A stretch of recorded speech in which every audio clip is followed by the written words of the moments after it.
Hello friends, welcome to my channel. This video is for the students of MA English Literature, and today this is the summary of Tinton Abbey. And Tinton Abbey is a beautiful poem written by William Wordsworth. William Wordsworth is a poet of nature, and this poem is a beautiful poem about the sceneries and beauties of nature. Tinton Abbey was written in July 1798. The Romantic age in English began with the publication of lyrical ballad. जो romantic as है English literature में वो lyrical ballad के publication से start होती है, और Wordsworth जो है एक रोमांटिक पीरियड का पोइट जो है कहलाते हैं. तो ये मल्टीपल चॉइस में क्वेश्चन आ जाता है. And Tintern Abbey was one of the 19 poems that Wordsworth contributed to lyrical ballads. Lyrical ballads में वर्ड्सवर्थ ने जो है 19 पोएम्स लिखी हैं. लिरिकल बैलेड टिंटन एबी उनमें से एक है, और 4 पोएम्स जो है वो कोलरिज ने लिखी हैं. No poem of mine was composed under circumstances more pleasant for me to remember than this. कोई भी मेरी ऐसी पोएम मुझे याद नहीं आती जो कि मुझे याद है कि कोई इतने प्लेजेंट सर्कमस्टांसेस में लिखी गई होगी जितने में ये टिंटन एबी मैंने लिखी है, ऐसा वर्ड्सवर्थ कहते हैं. The occasion of the poem was a visit to the river Wye with Wordsworth sister Dorothy. इसका ओकेजन क्या है, मीन्स कहाँ ये पोएम सेट हो रही है, वहाँ पे जहाँ जो रिवर वे पर जो है विलियम वर्ड्सवर्थ विजिट करने अपने सिस्टर डॉरथी के साथ विजिट करने जाते हैं. He had already visited this place 5 years ago. 5 साल पहले भी वो इसी प्लेस को विजिट कर चुके थे. This poem may be regarded as a reward means इनाम of the poet spiritual growth. तो यहीं से हम सोच सकते हैं कि ये स्पिरिचुअल ग्रोथ के लिए एक तरह से रिवार्ड है, मतलब उनकी स्पिरिचुअल ग्रोथ जो है पोइट की इस विजिट से स्टार्ट हो जाती है. It may be regarded as an essay in words and one of the finest achievement of feeling intellect. तो हम इसको एक ऐसे वर्ड्स में जो लिखा गया है ऐसा भी कंसीडर कर सकते हैं, और एक फाइनेस्ट अचीवमेंट है किस फीलिंग के साथ, तो फीलिंग ऑफ इंटेलेक्ट्स के साथ.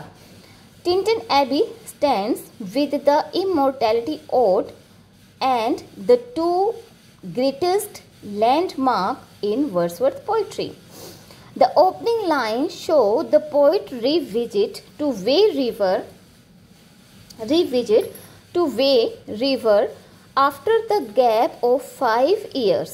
पोइट ने फिर से 5 साल के गैप के बाद जो है इस रिवर को फिर से विजिट किया है.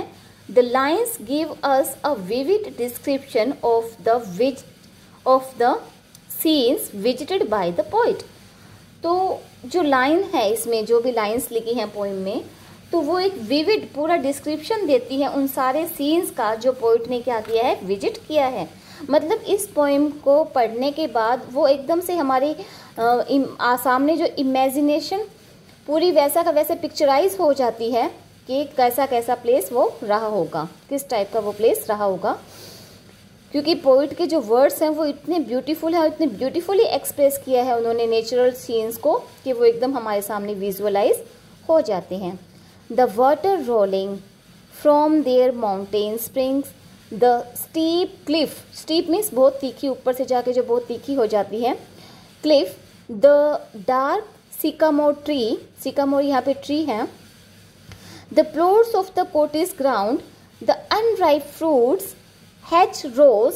हैच होती है जो खेतों को के चारों तरफ जो कवरिंग की जाती है.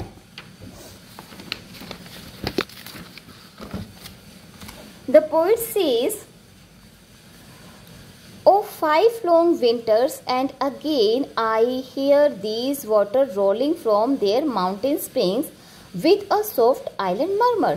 पोइट कहता है कि 5 विंटर बाद, मतलब 5 सालों बाद जिसमें 5 विंटर निकल चुकी हैं, दोबारा से वही वो वाटर रोलिंग सुन रहा है और उसका वो मरमर साउंड सुन रहा है जो माउंटेन से वाटर रोलिंग हो रही है. These lines show Wordsworth minute and close observation of nature. तो वर्ड्सवर्थ जो है इस पोइम में क्या करता है, एकदम माइन्यूट और क्लोज ऑब्जर्वेशन करता है नेचर का, और यही सब हमें इन लाइन्स में पता चलता है। He was extraordinary sensitive, वो एक एक्स्ट्रा ऑर्डिनरी सेंसिटिव पोइट है, to the sight of nature, nature के साइट्स के लिए, and this picture of nature is record of his observation, और उसकी ऑब्जर्वेशन का रिकॉर्ड क्या है, ये नेचर के सीन जो उसने पोइम्स में दिखाए हैं।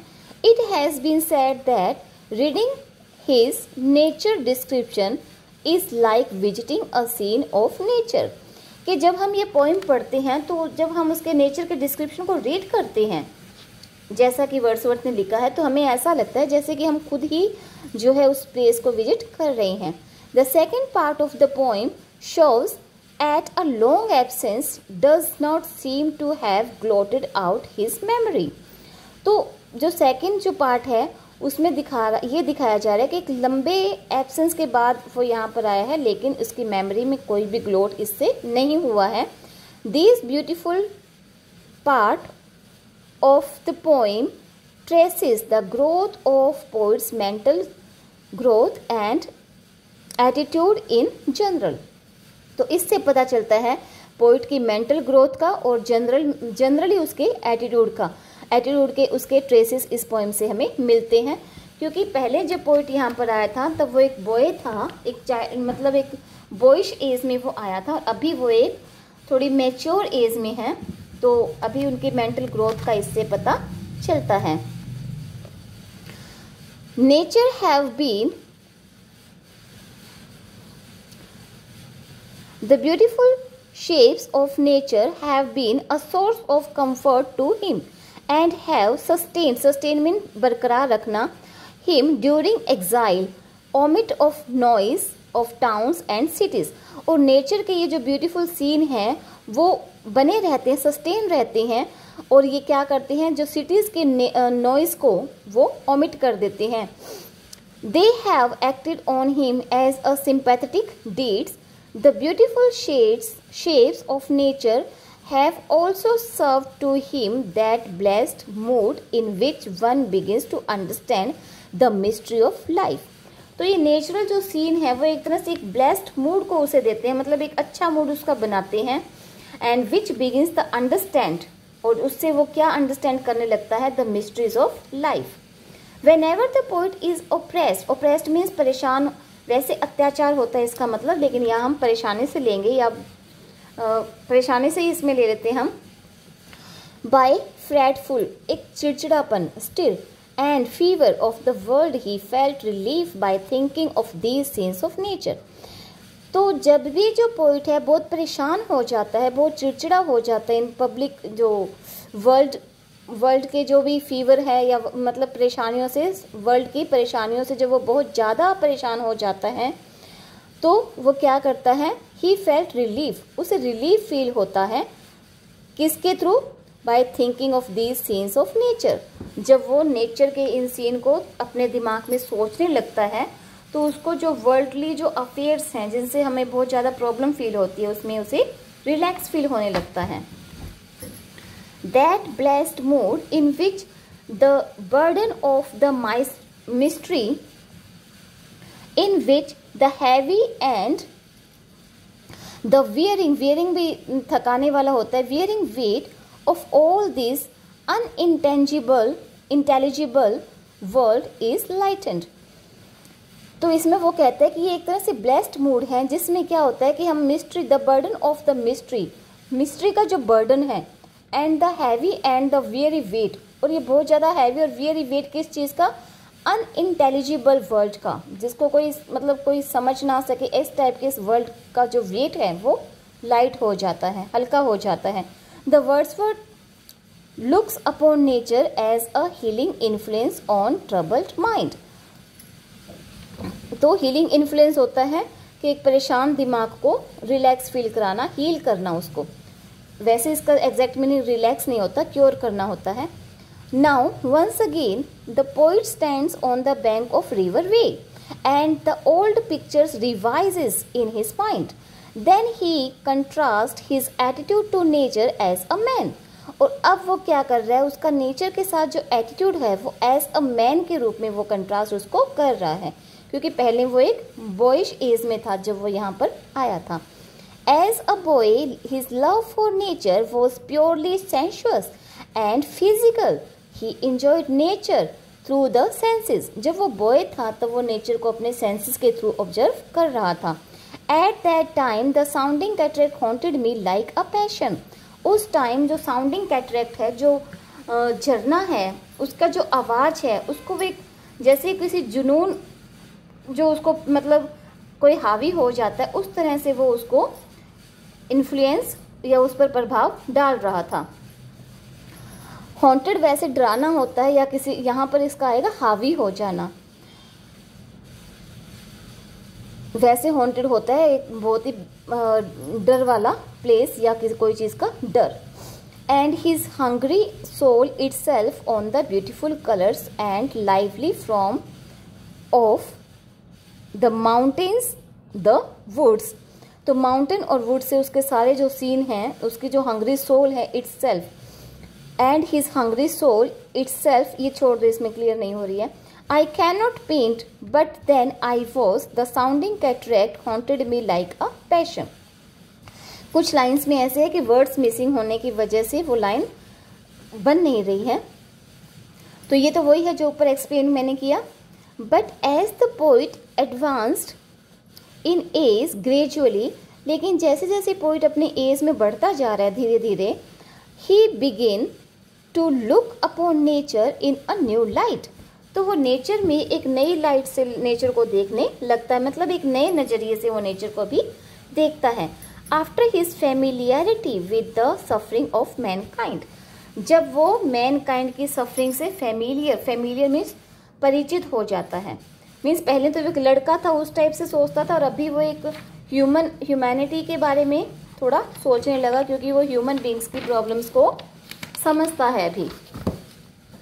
तो यहीं से पोइट ऑफ ह्यूमैनिटी की भी शुरुआत यहीं से होती है, वर्ड्सवर्थ की पोइट ऑफ ह्यूमन बीइंग या humanity. For I have learned to look on nature not as in the hour of thoughtfulness youth, but hearing of 10 times the still sad music of humanity. तो इनमें वही है कि अभी मैं youth की तरह थॉटफुल नहीं हूँ नेचर के साथ, बल्कि अभी मैं ह्यूमैनिटी का स्टिल सैड म्यूजिक वो सुन रहा हूँ, मतलब ह्यूमन बींग्स की सफरिंग्स को भी वो फील करता है। He has now discovered in nature existence of divine spirit that dwells in the few lines. अभी वो नेचर में किसका एग्जिस्टेंस फील कर रहा है? डिवाइन स्पिरिट का, जो कि इन लाइन्स में ड्वेल किया गया है, मतलब इन लाइन्स में दिखाया गया है। अभी वो नेचर में स्पिरिचुअलिटी भी देखता है, डिवाइन लाइट भी देखना उसने शुरू कर दिया है। The light of the setting sun and the round ocean and the living air and the blue sky, this is Wordsworth pantheism. Pantheism होता है जो एक ही गॉड में विश्वास रखे, वो माने कि पूरे संसार का एक गॉड है। पैंथिज्म, गॉड में विश्वास रखने वाला। He goes on to refer to the moral and educative influence of nature. Nature is the great moral teacher, the nurse, the guide and the guardian of his heart. He called nature the anchor of my purest thought, the nurse, the guide, the guardian of my heart and soul. In the last part of the poem, he pays a glowing tribute to his sister Dorothy. Glowing means sad. तो अपने जो sister है एक sad tribute उसको देता है। वो उससे क्या कहता है? In her eyes he can see his own past life. उसकी आंखों में वो अपनी खुद की पास्ट लाइफ को देख रहा है, अपनी सिस्टर की आंखों में।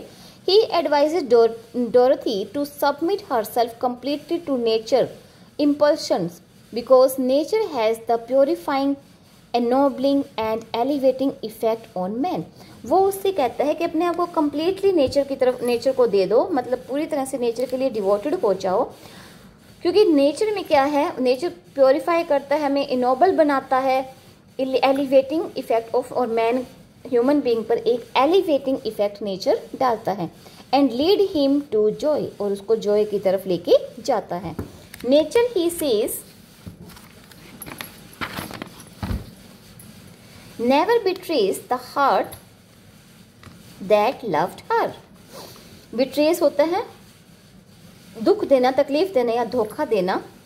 He asked her to let the breeze blow freely against her cheek and the moon shine freely on her brows.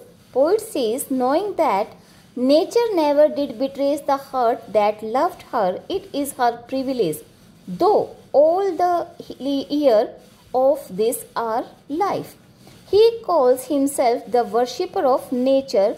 Urge means request करता है या अपील करता है Dorothy to develop her intimacy means close relation with nature, because the sweet memories of intimacy with nature will comfort to her in the misfortunes and troubles of life. क्या कहते हैं डोरथी को कि अपने आप को नेचर को सौंप दो. जब भी कभी तुम्हारे मतलब लाइफ में कुछ मिसफॉर्च्यून्स हो रहे होंगे, कुछ ट्रबल्स होंगी, तो उस वक्त तुम्हें नेचर क्या करेगा, कंफर्ट्स देगा. मतलब नेचर के जो सीन है जब तुम उनको रिकॉल करोगी, याद करोगी, तुम्हें बहुत खुशी होगी, तुम्हें बहुत रिलैक्स फील होगा. If solitude or fear or pain or grief should be thy portion, with what healing thought of tender joy, with though remember one and these my exhortation. Wordsworth here again expresses his belief in the education of man about nature. Wordsworth completes the philosophy of nature is revealed in Tinton Abbey. जो Wordsworth की जो philosophy of nature है वो भी किससे relieve होती है, reveal होती है टिंटन एबी से. टिंटन एबी से ही हमें ये पता चलता है कि वर्ड्सवर्थ का जो एटीट्यूड है नेचर के लिए भी वो थोड़ा फिलोसॉफिकल हो गया है. He says that the sublime means supreme spirit rolls through all things. The poet explains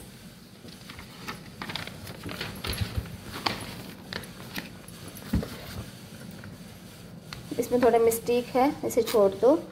Wordsworth considers nature as a living personality. He believes that the company of nature gives joy to human heart. He has gained sweet sensation from the object of nature in the hours of weariness. Weariness होता है मतलब जब हम बहुत ज़्यादा थके हुए हों. वो कहते हैं कि जब भी हम बहुत प्रॉब्लम में हो या थक चुके हों, उस वक्त जो नेचर के जो सीन हैं वो हमें स्वीट सेंसेशन देते हैं. In his eyes nature is a teacher whose wisdom we learn if we want, and without it any human life is vain and incomplete. इसके बिना क्या है, वी लर्न, यहीं से कर सकते हैं हम, we learn without it any human life is vain and incomplete. कि बिना नेचर के ह्यूमन लाइफ वेन है मतलब वेस्ट है और इनकम्प्लीट है. ये नोट्स बनाते वक्त कुछ लाइंस जो है, कुछ वर्ड जो है मिसिंग हो जाते हैं. In Tintern Abbey Wordsworth appears in his own words as the worshipper of nature और नेचर्स प्रिस्ट. तो एक तो वर्शिपर ऑफ नेचर कहा जाता है, एक नेचर्स प्रिस्ट भी वर्ड्सवर्थ को कहा जाता है. He has stated with his views of nature in highly poetic lines. तो उसने नेचर के जो व्यूज को कैसे स्टेट किया है, एक हाईली पोएटिक लाइंस में स्टेट किया है. Charged with the deeper sincerity, जो कि जिसके अंदर बहुत ज़्यादा सिंसियरिटी हमें मिलती है. The belief that God lives in all subject is highlighted in this poem. ये बिलीफ कि गॉड हर चीज़ में है, ये चीज़ उसकी पोइम्स में हाईलाइट होती है. The poem is written in a meditative mood and gives true joy. As we go through it we are greatly moved by its sentiments. इसके सेंटिमेंट से हम मूव हो जाते हैं, मतलब इमोशन से. We begin to see greater beauty in nature, more grander, more majesty. Majesty होती है महिमा या महिमा ले सकते हैं जिसकी बहुत ज़्यादा एडमिरेशन हो. एंड अ प्रोफाउंड होता है डीप सिग्निफिकेंस. तो ग्रैंडर मीन्स शान, और इन सब का क्या है जो बहुत ही ज़्यादा डीप सिग्निफिकेंस है इसकी पोइम्स में। It is a poem that turn over, ये एक ऐसी पोइम है दैट टर्न ओवर, जो टर्न ओवर कर देती है lazy influence to nature into a vital, vital means very important feeling of admiration and of means जब हम किसी चीज़ के लिए ग्रेटफुल रहें या ऋणी रहें, हिंदी में आभारी रहें, तो ये पोइम जो है ये टर्न ओवर कर देती है लेजी इंडिफरेंस को, कि ह्यूमन बींग्स का अगर इंडिफरेंस एटीट्यूड है नेचर के लिए, मतलब ना वो उससे खुश है ना दुखी है ना उसको देखता है, इंडिफरेंस होना, न्यूट्रल होना, तो उसको किस में चेंज कर देती है, इस चीज़ में कि नेचर बहुत इम्पोर्टेंट है और नेचर की एडमिरेशन में चेंज कर देती है, और हम नेचर के लिए क्या है ऋणी हैं, इसमें भी वो हमारे एटीट्यूड को चेंज कर देता है जब भी हम नेचर में ब्यूटी देखते हैं। So this is completed. It's a complete prepared note for the exam point.